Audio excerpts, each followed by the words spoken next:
John Gill, Exposition of the entire Bible, brought to you by Discovering the Scriptures, being read by Dr. Peter John. Titus chapter 3, verse 1. King James Version, quote, "Put them in mind to be subject to principalities and powers, to obey magistrates, and be ready to every good work," unquote. John Gill, quote, "Put them in mind to be subject to principalities and powers." Not angels, good or bad, which are sometimes so called, but men in high places, the higher powers ordained of God, as the apostle elsewhere calls them, and which the apostle Peter distinguishes into the king as supreme, and into governors under him, the Roman emperor and senate,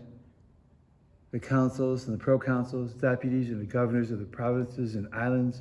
are here meant, particularly such who were appointed over the island of Crete. Now, the reason why the apostle exhorts Titus to put in remembrance those that were under his care to yield a cheerful subjection to their superiors were because the Jews from whom the Christians were not distinguished by the Romans were reckoned a turbulent and seditious people, which character they obtained partly through the principles of the scribes and Pharisees, which they at least privily entertained, as not to give tribute to Caesar or be under any heathen yoke, and partly through the insurrection that had been made by Judas of Galilee and Titus, that's Theudas, and others. And besides, there were many Jews in the island of Crete, and the Christians themselves were prone to mutiny and rebellion, to which may be added that the false teachers and Judaizing preachers that had got among them despised dominion and were not afraid to speak evil of dignitaries, according to the characters which both Peter and Jude gave of them, and taught the saints to abuse their Christian liberty and use it for a cloak of mischievousness, to the great scandal of the Christian religion,